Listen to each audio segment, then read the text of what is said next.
Hello everyone, welcome in commerce pride. हाँ जी, paper आने वाले हैं तो एमसीक्यू की प्रैक्टिस करनी है हम लोगों को ज़्यादा से ज़्यादा।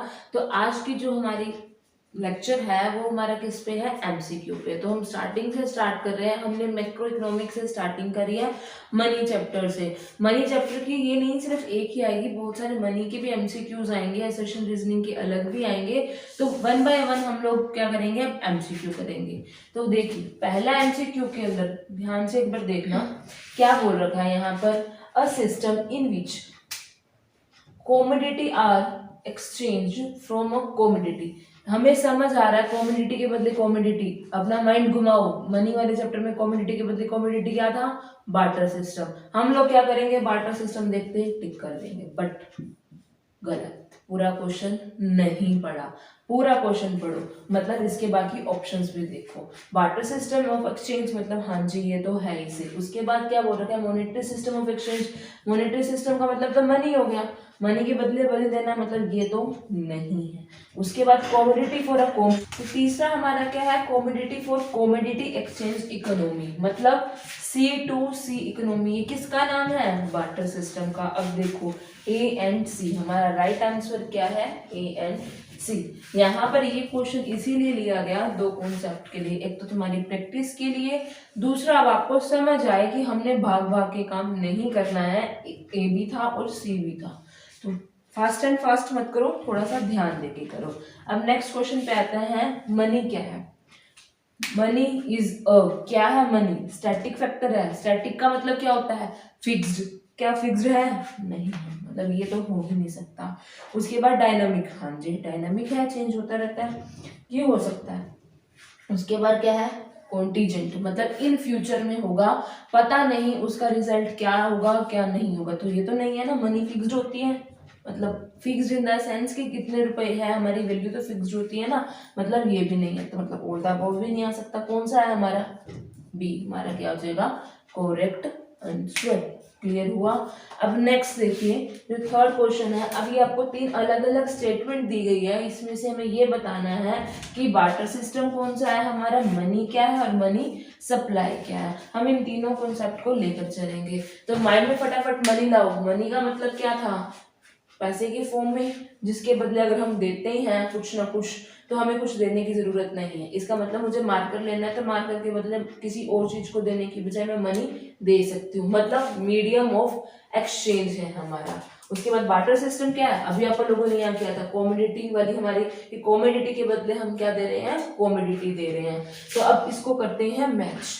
देखो सबसे पहले क्या बोल रहे हैं कि लिक्विड एसिड है, ठीक है, जो हम क्या करते हैं, किस चीज के लिए, एक से दूसरे को ट्रांसफर करते हैं सेटलमेंट के लिए। तो क्या हो सकता है, थोड़ा सा हिंट सोचो कि क्या हो सकता है, दिमाग लगाओ। अब दूसरा पढ़ते हैं, the total value of a money. Total value of a money किसके पास है, पब्लिक के पास है, particular point of a time of economy.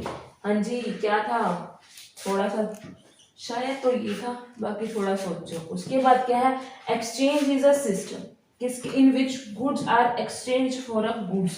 Goods के बदले गुड्स देना, ये भी क्या है, मिलता जुलता, गुड्स के बदले गुड्स देना, बार्टर सिस्टम। अब हम क्या करेंगे, यहाँ पर ये देखते हैं कि गुड्स के बदले गुड्स वाला कौन सा है। तो हमारा थर्ड का क्या, फर्स्ट।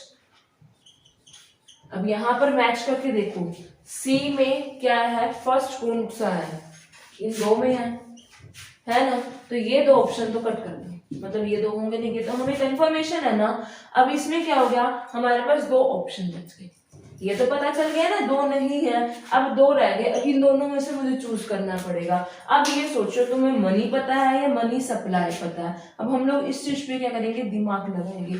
अब यहाँ देखो, टोटल वैल्यू ऑफ मनी, मतलब मनी की टोटल जो वैल्यू है उस चीज को देखना कि पब्लिक के पास कितना है। तो ये क्या है, मनी सप्लाई। तो 30 जो सेकंड है उसका क्या है, तीसरा। इसका मतलब आंसर क्या हो गया, बी। इससे आपने क्या सीखा, क्वेश्चन किस तरीके से अटेम्प्ट करना है। आपको जो कंफर्मेशन है पहले उसको चेक करो, फिर उसे रिजेक्ट करो, जो आपके पास ऑप्शन बच जाए, इससे क्या होगा, आपका टाइम भी सेव होगा। नेक्स्ट इसमें बोल रखा है कि इसमें से कौन सा है जो हमारी करेंसी के अंदर इंक्लूड नहीं होता। तो देखो, बैंक डिपॉजिट हम लोग करते हैं, बिल्कुल करते हैं, मतलब ये तो हो नहीं सकता। उसके बाद चेक भी होता है, ये भी नहीं हो सकता। मेटल करेंसी, अगर आप लोग याद करो इस टॉपिक को, तो सबसे पहले हमारे यहाँ पर क्या चलती थी, कॉइन्स चलते थे, तो मेटल की करेंसी भी आ गई। उसके बाद क्या, पेपर कॉइन्स वगैरह आपके आए थे, पेपर मनी आपकी आई थी। उसके बाद आपके बैंकिंग सिस्टम आया था, ई मनी आई थी, मतलब ये सारे तो उसके अंदर इंक्लूड होते हैं। यहाँ मैंने गोल्ड का कोई नहीं बोला, खाली गोल्ड लिखा हुआ है, तो गोल्ड इसके अंदर इंक्लूड नहीं होगा। इसका आंसर आपका क्या हो जाएगा, डी। अगला क्वेश्चन क्या है, full bodied money. Full bodied money हम लोगों ने करा था। Full bodied money money value की इक्वल होती है, ग्रेटर होती है, या नॉट इक्वल होती है, या क्या था, ये सारे की सारे होती है। अभी ध्यान लगाओ, फुल बॉडीड मनी, उसमें क्या था, दोनों की वैल्यू इक्वल होती है। मनी वैल्यू और कमोडिटी वैल्यू दोनों क्या है आपकी, इक्वल है, तो इसका आंसर क्या आ जाएगा, ए। उसके बाद बोल रखा है primary function of money. Money का प्राइमरी फंक्शन क्या है, तो मनी का प्राइमरी फंक्शन दो में डिवाइड किया था ना, प्राइमरी सेकेंडरी में, जब बोला था हम 3 में भी कर सकते हैं अदर में, तो वहां वही क्वेश्चन उठा है, primary function. Transfer of value secondary के अंदर आता है, स्टोरेज करना आपका सेकेंडरी के अंदर आता है, तो मीडियम ऑफ एक्सचेंज हो गया, तो ऑब्वियसली डी तो हो ही नहीं सकता। तो हमने क्या इस और इसको क्या किया, रिजेक्ट करा, और इसको क्या किया, एक्सेप्ट करा। ये आपका हो गया। उसके बाद इसने बोला है कि M1 की जो वैल्यू है उसके अंदर हम क्या क्या इंक्लूड करते हैं, कैसे उसे मेजर करते हैं। फर्स्ट, करेंसी नोट या कॉइन्स वगैरह जो पब्लिक के पास है, उसको इंक्लूड करते हैं, बिल्कुल सी करते हैं ना। डिमांड डिपॉजिट को भी इंक्लूड करते हैं, बेशक वो कमर्शियल का हो या कोई कोऑपरेटिव बैंक हो, दोनों को इंक्लूड करते हैं, डीडी। उसके बाद क्या, अदर डिपॉजिट विद आरबीआई, बिल्कुल ओडी को भी इंक्लूड करते हैं, तो इसका आंसर क्या आ जाएगा, ऑल द अबव। अब ये तीनों चीजें जहाँ इंक्लूड हो वो क्या होता है आपका M1।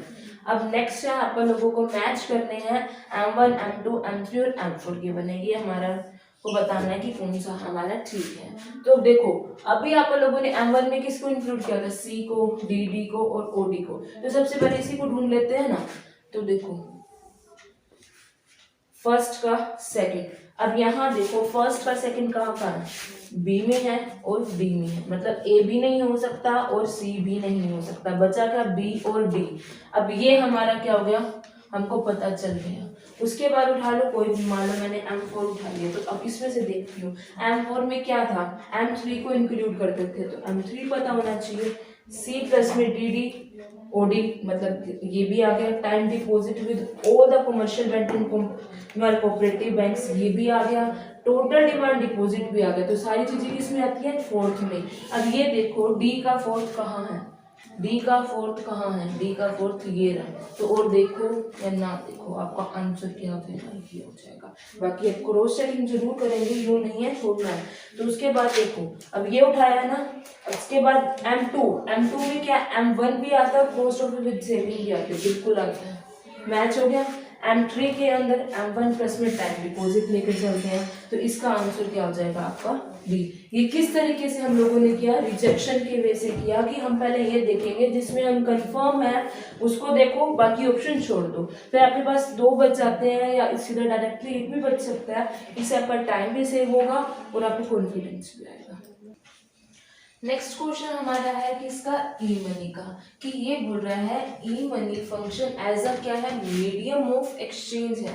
किस वे से आप लोग करोगे, मतलब ये जो सारे टॉपिक्स हैं इसमें ई मनी कहाँ पर आता है। तो पहला क्या बोल रहा है, transfer of value one account to another account, हो सकता है, बिल्कुल हो सकता है, लेकिन इसे देखना पड़ेगा।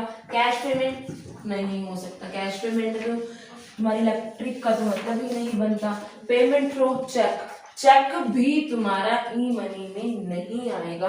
और नीचे है ऑल द अबव, तो आपका क्या आंसर हो जाएगा A, transfer of value from one account to other. उसके बाद अगला, इसमें से हमें बताना है कि करेक्ट स्टेटमेंट हमारी क्या है। तो पहला क्या बोल रखा है, सप्लाई ऑफ मनी आपका क्या है, कौन सा कॉन्सेप्ट है, स्टॉक कॉन्सेप्ट है, मतलब आपका ये पॉइंट तो ठीक है, करेक्ट। इसके बाद आगे देखते हैं, supply of money does not include stock of money. हम इंक्लूड नहीं करते हैं stock of money held by a government, government के द्वारा जो हेल्ड किया जाता है। ये स्टेटमेंट भी आपकी क्या है, ठीक है। अगला वो रखा है, supply of money does not include as a money held by a banking system, ये भी आपका ठीक है। तो इसका आंसर क्या आ जाएगा, ऑल दी अबव। अगला आपको क्वेश्चन है, उसमें बोल रखा है इंडिया के अंदर जो 10 रुपए का तुम्हारा कॉइन है वो कौन इशू करता है। हाँ जी, एसबीआई के पास ऐसी कोई अथॉरिटी है ही नहीं, आरबीआई करता है। मिनिस्ट्री ऑफ फाइनेंस क्या करता है, सिर्फ 1 रुपए का। इसका मतलब ये भी नहीं हो सकता, ये भी नहीं है, तो हमारा आंसर क्या आ जाएगा, आरबीआई। नेक्स्ट आपका क्या है, money value more than a commodity value. थोड़ी देर मतलब लास्ट पहले हमने क्वेश्चन किया था, उसके अंदर उसने इक्वल की बात की थी, यहाँ पर किसकी बात आ रही है, मोर की।